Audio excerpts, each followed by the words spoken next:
Welcome to Mission Evolution Radio Show with Gwilda Wiyaka, bringing together today's leading experts to uncover ever-deepening spiritual truths and the latest scientific developments in support of the evolution of humankind. For more information on Mission Evolution Radio with Gwilda Wiyaka, visit www.missionevolution.org. And now, here's the host of Mission Evolution, Miss Gwilda Wiyaka. The whole is greater than the sum of its parts. Nowhere does this adage apply more than to human health. Yet, allopathic medicine has divided the human body into individual parts, which are then addressed by specialists.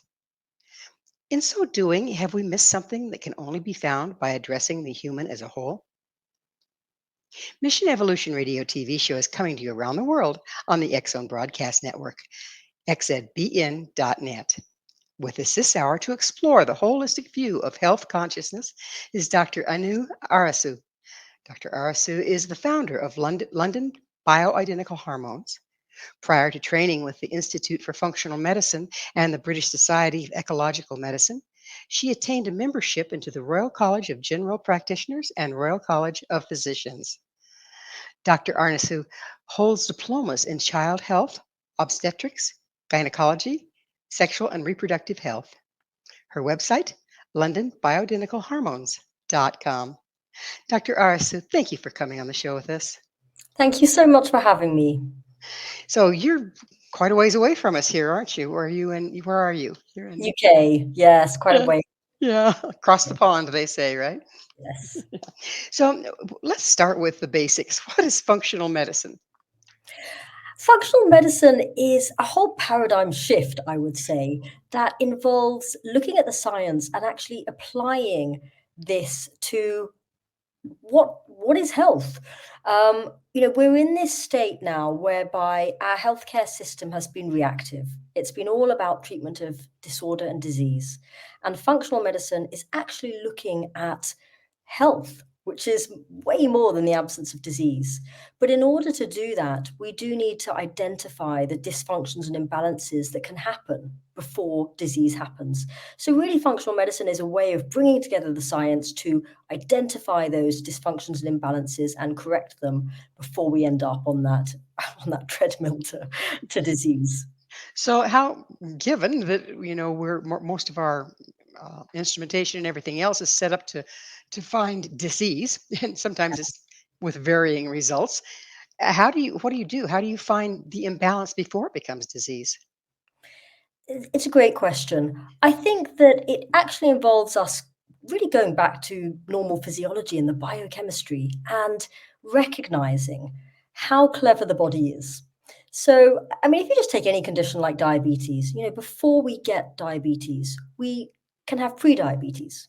Before we have pre-diabetes, we may already have impaired glucose tolerance. We may already not be handling sugar that well. We may already be starting to get inflamed and having higher than normal blood sugars even before we end up with a diagnosis. And I think so many people feel lost because they don't feel great. They're getting a bunch of symptoms, and then they go to their doctor and they're told, well, great, you don't have diabetes, nothing for you to do. And they know their body's changed. They know that the way they're feeling has changed, but they feel really helpless. And I think it's because they haven't, understood. They haven't been shown, well, actually, this is what's going on. This is what you can do about it. So sometimes the advice can feel a bit glib. Things like eat less, move more. It just feels glib unless you really go into what does that actually mean for someone. If you show someone, hey, here's your glucose spiking after you just ate that for breakfast. Here are your inflammatory markers. Here is the fact that you're not sleeping or you're doing night shifts. That's all having an impact. If you show what's relevant to that person, then suddenly lifestyle advice goes from being kind of glib and hollow to incredibly detailed. And the difference it makes is that it empowers people. So the normal approach is waiting till it's broken and then fixing it, right? And the approach you're suggesting with the functional medicine is to keep track before it breaks. With that in mind, and let's keep diabetes as an example, what's your take on the little home units that you can purchase and test your own blood sugar level? I think they're fantastic. I mean, continuous blood glucose monitors, can be great. One piece of advice I would give is that it's not just about the data, but it's about the interpretation of the data. And I really do believe that it should be used as kind of a path to greater awareness. So the idea is that if you're collecting data and you're really monitoring that with, obviously what you're doing, what you're eating, how you're feeling, you're keeping a symptom diary, and then you're tracking it with the data and you're trying to make sense of what that data means for you. That's the way to look at it. Because data per se is, it's quantum. There's a lot of it, and it can mean many different things. And this is going to be the world that we're entering. So I think that really we want to be quite sophisticated in what our aim is, and it is greater body awareness. So shy of spending our life in the lab getting our blood drawn, because isn't that kind of a snapshot?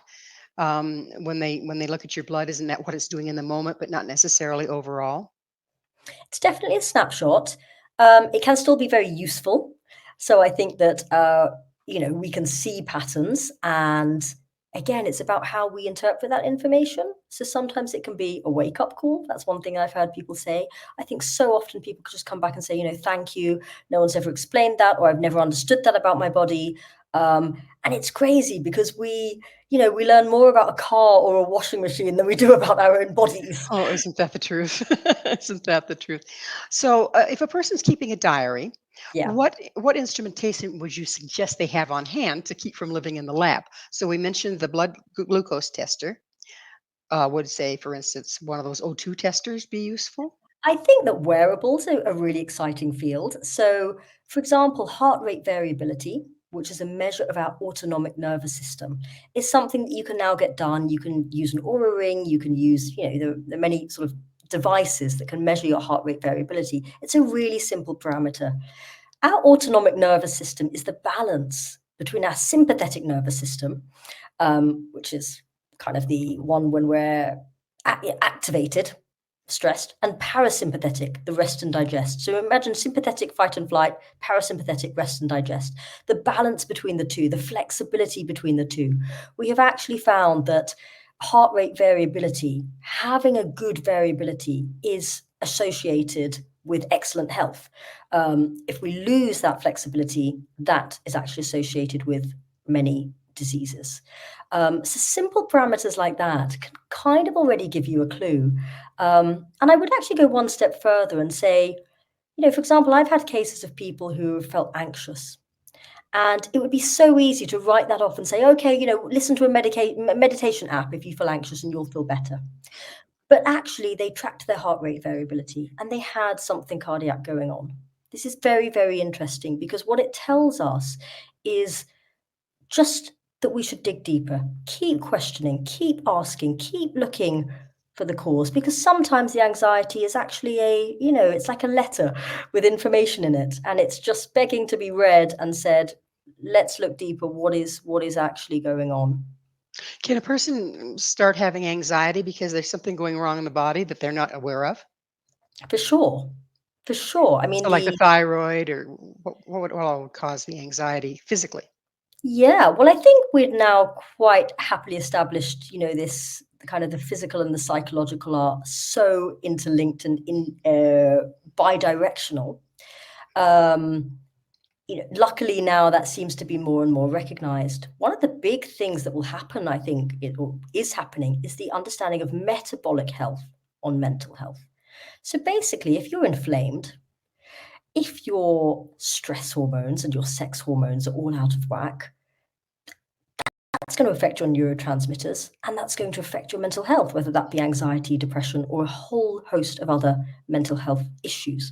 So metabolic health would be my answer to that. Yeah, it's a great place to, it's a big term, but it's a great place to start looking at, hormones, sugars, that kind of thing. So the wearable Yeah. monitors, like the wristwatches, how reliable are those? Where's your stance on those? Yeah, it's a good question. They are reliable enough to, I mean, it depends what we're comparing it to. I think they've been reliable enough to alert people to things that they would otherwise not have picked up. to make associations.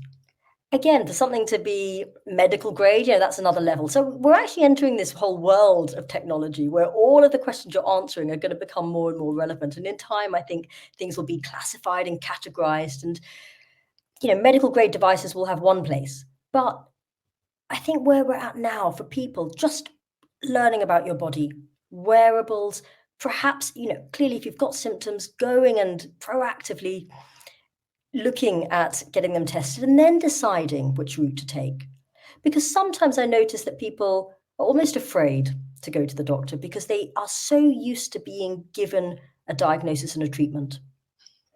Rather than just staying at the level of understanding, saying, okay, well, this is the symptom you have, let's understand what's going on. And it might be that the path to the treatment is one of many options. It might be lifestyle change, it might be nutrition, it might be supplements, it might be hormones, it might be medication, it might be something else.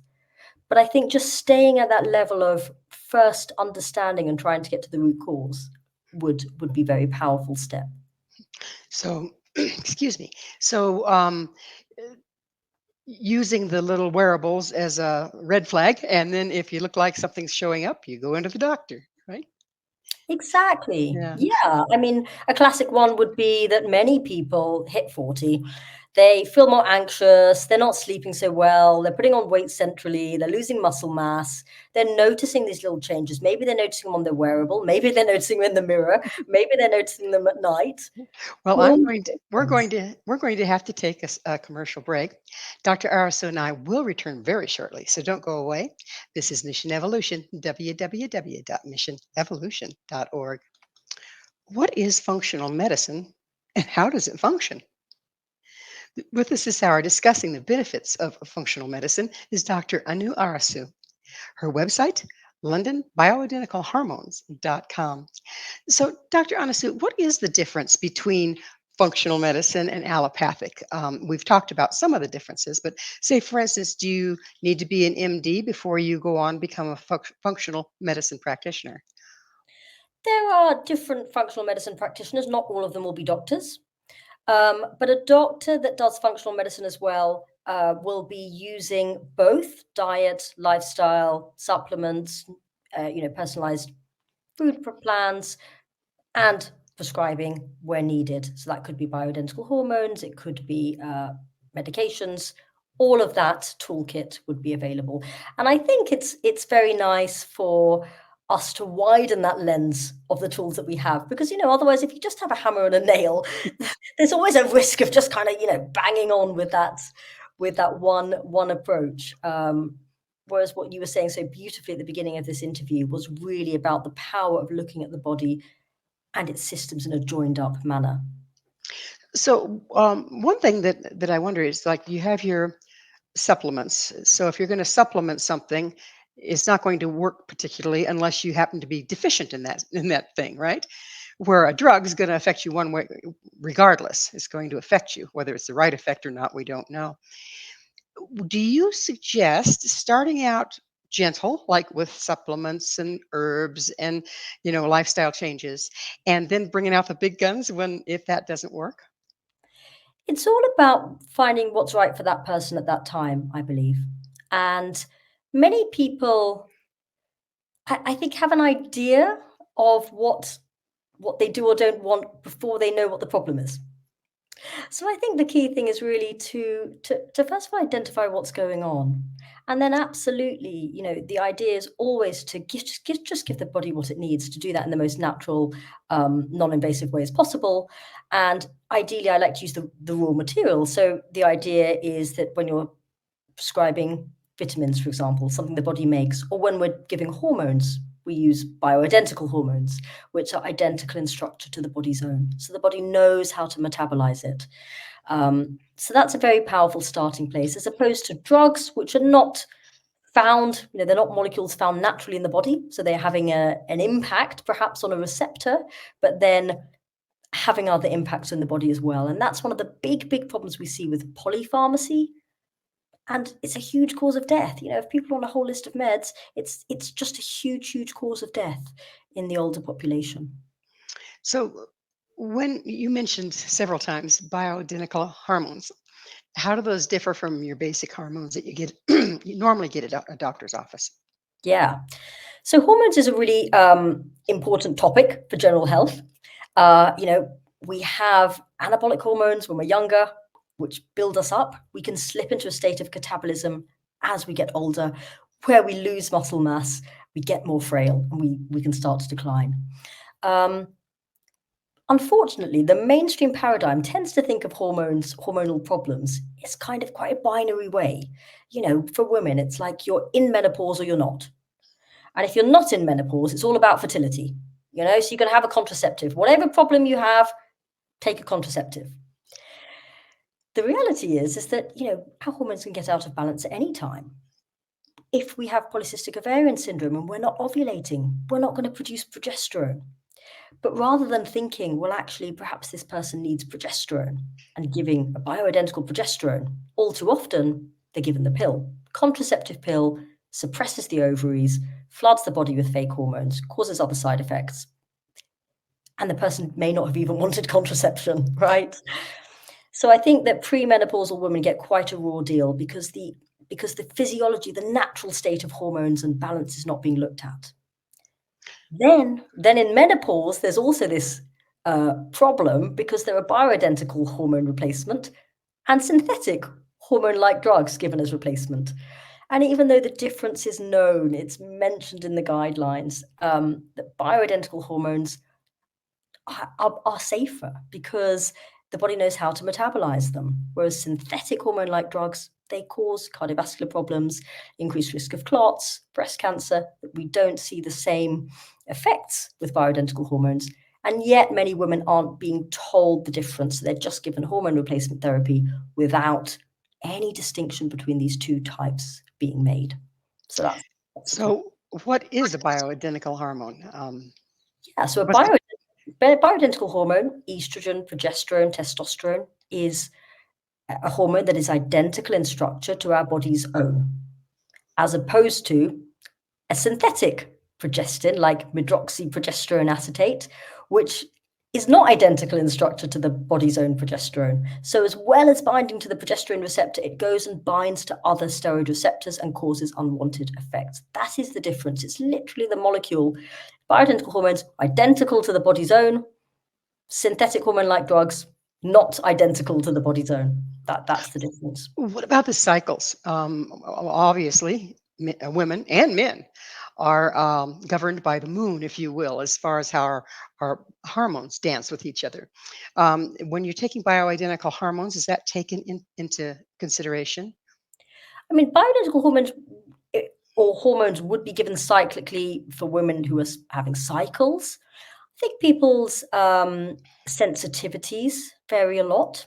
People in terms of how in tune people are, what they feel, what kind of doses they need, and this is why I'm such a big fan of individualizing the dose. Some people are very sensitive, very in tune, very responsive to very small doses, and that is a very different situation from someone else who's having many strong symptoms and is not just not feeling any benefit or not having any of the edge taken off with a lower dose. So I think you just have to, it's really about working with the individual in front of you.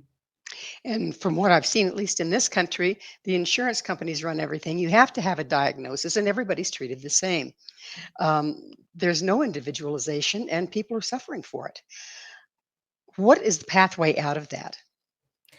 I hope that the future holds it. I hope that AI is going to allow us to collate huge amounts of data and see patterns. And there will be many, many new ways for people to take preventative health into their hands and move towards a model of health rather than healthcare. I do believe that will happen, but I do unfortunately think that it's going to be on the responsibility of the individuals. It's going to be, and that's why things like this podcast is so important, because I think it's so much about people taking control of their own health. Yeah, that's the shift. So, if we eventually get the power back in our hands, do you see the medical system going through a drastic change? I certainly see the medical system going through a drastic change. I think it would be great if the medical system is reserved for acute care, emergencies, appendicitis. You go in, that needs to be dealt with. And that many of the preventable diseases, most of our chronic killers, cardiovascular disease, cancer, autoimmune diseases, diabetes, metabolic syndrome, many of these things can be, prevented, certainly delayed. And this is all going to happen. This should all be happening. So this is what I want to create, a society where we are actually preventing these things from happening. So I have to bring up the fly in the ointment here. As we're hoping to become more and more healthy, our environment is becoming increasingly toxic. How much does toxicity, the role, play in a health decline? Interesting question. It is a big factor. I do believe the human body is incredibly resilient, and I believe that if we get our metabolic health sorted, we are in a very good stead. Now, we can deal with toxicity. For example, I was just reading a study yesterday about Finnish saunas and the benefits of having a traditional sauna, or actually, I think in the study it was really any sauna, 3 to 7 times a week. That's quite a lot. But these traditional methods of detoxifying. It's amazing, isn't it? It's been around for how long, and we kind of lost track of it, and now we're dying in our own soup of toxicity. But, rather than it having to be too complicated, rather than us necessarily, and sometimes, of course, there will be complex cases where people do need to have tests and they do need to, dive deep into the biochemistry. As a general, there are many things that we can do on a general basis to keep ourselves healthy. Exercise, anything that where we're going to be sweating. If you imagine anything where we're excreting is getting rid of toxicity, and things like doing regular saunas, we can counteract the toxicity. So what I'm more worried about, in a way, because the toxicity is in part out of our control, and there are certain regular practices we can do, what I think we need to really focus on is the metabolic health, right? Because the stress, the sugar, the sleep, this stuff is really within our control and makes a huge difference. Doesn't the plastics in our food, in our milk, doesn't that impact hormonal imbalances for even young children? It does. Yes, it does.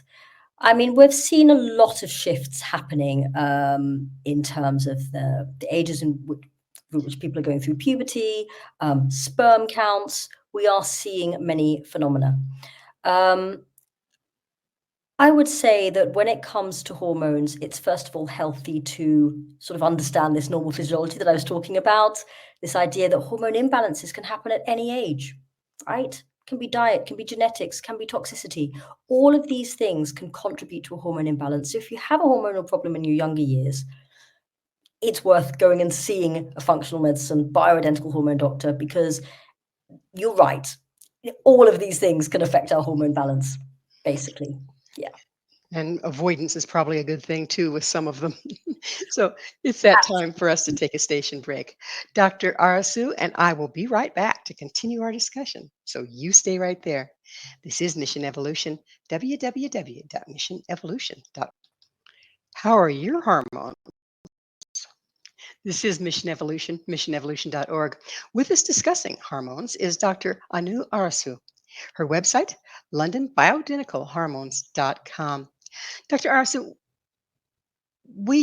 I think probably as a culture, or just you general lay people, wherever, probably don't really understand how important our hormones are to our health. Would you speak to that a little bit? Yeah, our hormones govern just about everything. Um, I can't really emphasize how important our hormones are. But if we imagine that even our most basic survival response, fight or flight, is governed by our hormones, that's a good starting place. Now, one of the things that can happen is that our body is wired to protect us. And in the acute situation, stress hormones can fire up, and that can be super useful. If stress becomes chronic, it depends on the individual's wiring, their nervous system, their own hormonal blueprint as to how that affects them.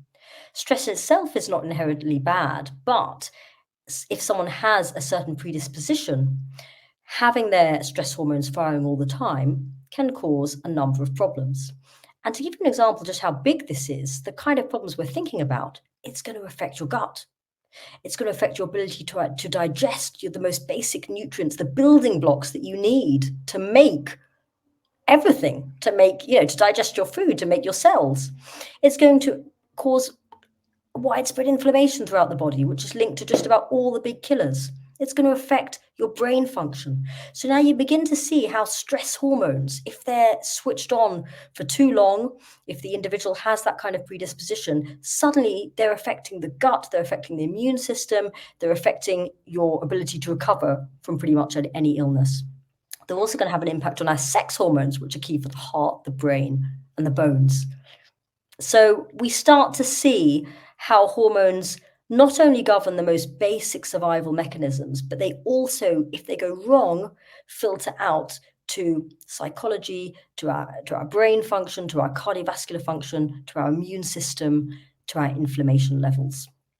Which has me thinking that our environment and our situation right now as a culture is feeding into this fight or flight, being kind of turned on all the time, and us not being able to kick back and digest and relax.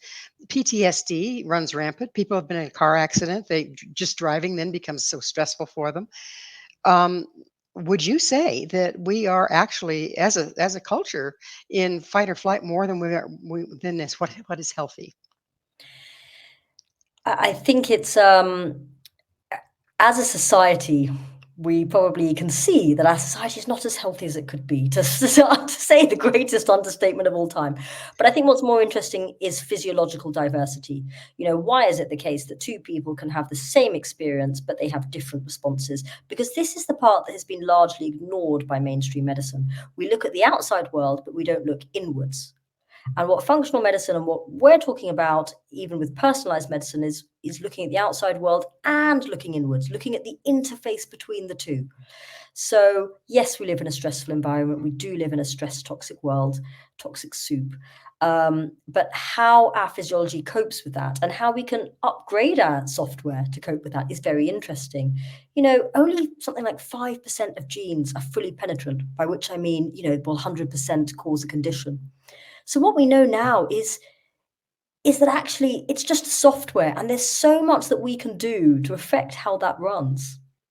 And the possibilities range from the physical, the emotional, the mental, and the spiritual. There is so much that we can do, positively to thrive even in this toxic soup. And that's the kind of positive note that I would want people to take away from this. So I know very many times I've been in a situation and I'm right next to somebody. We're both in the same situation, and they're going off. It's the end of the world. I'm thinking, what are you going to do when something real happens? The people that are wired like that, is that genetic, or is that the way they approach life? Was it learned in childhood? What makes people more resilient than others? Well, we're still learning that, but for sure there are some nervous system parameters, autonomic nervous system parameters, that are probably fairly stable. So we have a diversity in terms of how fast our nervous systems tire. Basically, some people might be very fast. They might be quick thinkers. They may be impulsive. They may have quick reaction speed. They may be, coming up with ideas like this. They may tire faster. All of this is fine. It's actually knowing that allows us to then adapt our environment accordingly. On the other hand, we could have been worn down by life. So many people, if they've had stress, their mitochondria may now be in a kind of a cell danger response. Their hormones, their adrenal hormones may be, they tired and wired. They may be high at the wrong time of the day, low at other times of the day. That may be affecting their blood sugar. So if they're in this kind of pattern, and that's why their nervous system is malfunctioning, this is very fixable. So it's all about really just digging a bit deeper and and looking at all of those dimensions of health: physical, emotional, mental, and spiritual, I would say. So, what are some of the signs for both men and women that they're suffering from hormonal imbalances? Fatigue, mood swings. It could be memory issues. Many people come and say, "Look, I feel like I've got dementia. I can't remember names. I can't remember faces. I walk into a room, I forgot what I've left there." Yeah, energy one is a big one. Libido, obviously, that can be one of the first things to go because it's kind of protective. If your body's stressed, the last thing you want to do is be fertile or have a child. It could be insomnia. It could be problems with thermoregulation. It could be weight gain or weight loss. It could be thinning bones, loss of muscle mass, loss of hair, brittle nails. And then there's a whole host of less well-known symptoms. Even things like arthritis, inflammation, it could all be hormonal. So often, many vague symptoms that seem unrelated are actually related. And often there can be an underlying hormonal imbalance. Well, there's so many hormones, that is not surprising. And the Yeah. further we get away from the way Mother Nature intended things, the more likely we are to be imbalanced, aren't we?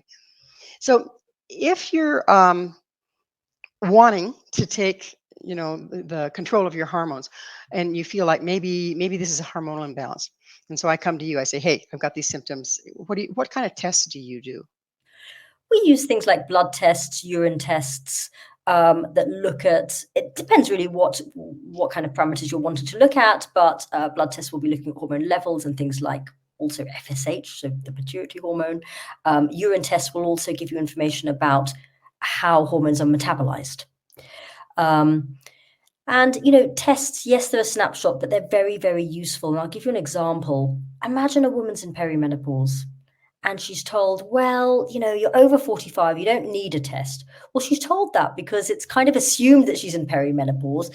She can just try some hormones. The problem with that attitude is that she may have loads of estrogen. And then if you're not testing her hormones and you're just giving her what you would give a menopausal woman, which is what we see all the time happening, it's too much. She can put on weight, she can get constipated, headaches, get quite a lot of quite bad side effects because she actually wasn't there yet. She didn't need that much. So the idea is that it's a journey. There's a beginning, there's a middle, there's an end. We don't just go one day from being absolutely fine to being in menopause. It's a gradual journey. And at each stage of that, people need different things. So it's really about identifying what that person needs at that time. And that's why I think testing is very important. But often it's dismissed by the mainstream system because it doesn't change management, because they're anyway just going to get a kind of standard. Treat you like everybody's the same. Yeah. So within the tests, are they kind of what I would call gross? Okay. In other words, their parameters of what they consider normal are kind of long on either end. It's a good question. This is a particularly relevant question for things like the thyroid, whereby the range is considered quite wide. And you'll be told, TSH of 4, you can be told by mainstream medicine, is fine. If you were pregnant, it would not be fine. If you were trying to fall pregnant, they'd say, no, you have to have a TSH below 2 because otherwise your brain is working too hard. And actually, if you had this TSH at the upper end of normal, it's not so good for your baby's IQ. Okay, but then how come it's fine for a woman that's not pregnant? So this is a bit sneaky. And also, classically with the thyroid, there's also something called subclinical hypothyroidism, which is TSH between 4 and 10, which is crazy, where people are not being told, you really need to take treatment. They're saying, oh, you can watch and wait. And actually, there is evidence showing that that's linked to worse cardiovascular outcomes. It puts strain on the heart to have a high TSH. So I think classically thyroid hormone disorders have been the one area where, results have been dismissed as normal when they have been very, pushing it. Pushing the edge of the envelope there. Imagination. And people really, really feel it. So that's why you really need to, I think that's why it's so important that practitioners are actually treating the person in front of them. Instead of the general consensus of what's normal. And this idea that, the guidelines are gospel in that way, it's just, it's not the case. It can take a long time for things to, very long time for things to actually reach the guidance. And in the meantime, there are real people to be treated. Well, it is time for us to take another station break. Please stay with us as Dr. Arasu and I continue to explore a holistic approach to healthcare. This is Mission Evolution, www.missionevolution.org. Are ancient forms useful in healthcare today? This is Mission Evolution, missionevolution.org. We're continuing our discussion with Dr. Anu Arasu. Her website, londonbioidenticalhormones.com. Dr. Arasu, what about the old ways? You mentioned saunas. Have we thrown out the baby with the bathwater when we decided to go to modern medicine? I think people are beginning to come to recognize the value of those, some of the old practices, with all the noise that we have in the world. But you're right, it's a slow pickup. Things like saunas, there's a big lack, and it's a profound technique that we see across many cultures. The idea of using hot and cold therapies to get physiological effects. I think we need to. But there's a lot of mistrust nowadays, and I almost think that we need to come back to things via the science. I imagine that we may end up going full circle and rediscovering some older practices, but we almost need to understand why at this stage to fully embrace something. That's the feeling. One of the things that I've seen and experienced is, say, for instance, herbs. Okay, there will be some self-proclaimed herbologists because it's not regulated, that decide that they're an herbologist just because they want to be, and start taking in a client load, and at very least they don't help, and in some cases they certainly do harm. Do you think that this is added to the distrust, and what would you suggest about that? um, I think the what has added to the mistrust or distrust, so many factors. I mean, it can come from both sides, regulated or unregulated. In the set, just what we were talking about before, that if we have too binary approach, you've got this disease or you're fine, um, and people know they're not fine. That the lack of space for the complexity, people can feel that there's something wrong, but it's not being matched with what they're being told on the outer world. And already that starts to brew something. And then in time they realize, okay. And then finally they get the diagnosis. And all this time they know that they were brewing something. And then they look back and say, well, hang on. I don't trust this because I knew that there was something wrong before. That can be one reason for distrust. Then the example that you gave. And really, what is the solution to that? I think the solution is kind of the dig deep. It's going back to the awareness, to going back into our body awareness. We do have to partner with experts. I think that is very helpful, because I think if we try to walk this path alone, we can focus on the wrong thing. And ultimately experts do know the pitfalls, and they can exclude, they have a pyramid of importance, and they can put things into a framework. But I think that what creates the trust is that when we feel into our own bodies and we are walking that path for awareness, we're tracking ourselves, we're watching ourselves, we're seeing how we respond, like we have a little laboratory. That this is being the laboratory, not that we have to go and spend our lives in a laboratory, but this being the laboratory. If we take that approach, I think that builds trust. I don't know any other way to build back trust. And there seems to be a lot of broken trust. And as the medical system gets more and more challenged because the insurance companies took over in this country, so and it became a money-making thing for the big pharma and for insurance companies, and the poor doctors are trying, but their hands are tied. And I think that's really destroyed a lot of trust. I don't know if you have the same situation going on in the UK, but this whole situation in the United States tends to make the treating everybody like a number, like a diagnostic number. You have to pigeonhole them. And so much is slipping between the cracks. And people, like you say, they're feeling, I know something's wrong, but nobody can find it. Nobody can find, I know it's here, but nobody can find it. How can we change the system, or can we even change the system um, to empower the individual versus line the pockets of the companies? I think it needs radical honesty. I think we need to accept that actually our healthcare system right now is a reactive model that treats disease, and that if we want to be proactive and do preventative healthcare, that has to be coming from us, self-funded, the individual taking responsibility, going on that path. I think that's one thing, and I don't think that's said enough. I think it's we need to be making that distinction between healthcare and health, which is so much more. Um, and I think that, the power and the responsibility go together, really. And we can be responsible without blaming ourselves. This is the other thing, separating out responsibility and blame. Um, I mean, I've done many things, wrong health things for myself. Back in the 80s, you used to think cereal was good for you. And when we were growing up, we watched the adverts on TV, and you look back, okay, I didn't know then, now I know.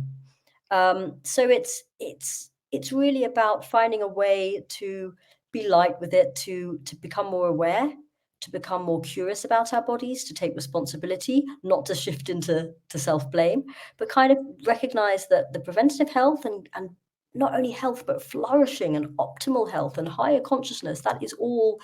Uh, we should all be taking that, I think, into our personal responsibility. And, once again, most of the ancient forms for evolution, for spiritual evolution, involved watching one's diet, Yeah, fasting, cleansing, all that fun stuff. It's gone full circle. And I, yeah. I often see, we all see it. You say, well, this is going on, and you're not getting any answers from the mainstream. Why don't you go to a functional medicine? My insurance company won't pay for it. That's the victim stance. And I think a lot of us are in victim at this point. Do you see a future where insurance company will cover the alternatives, or do you see a future where the current system just shatters? I see a positive future. Maybe I'm hopeful, right? But there are very positive possibilities with the most amazing AI, the most amazing technology coming out that allows people to track and to find out and to collect data that would never have been able to collect before. I think this idea of, my insurance won't cover it, therefore I won't do it. Again, it comes down to a question of what do you value? And, we always have to come back to that question. What do we value?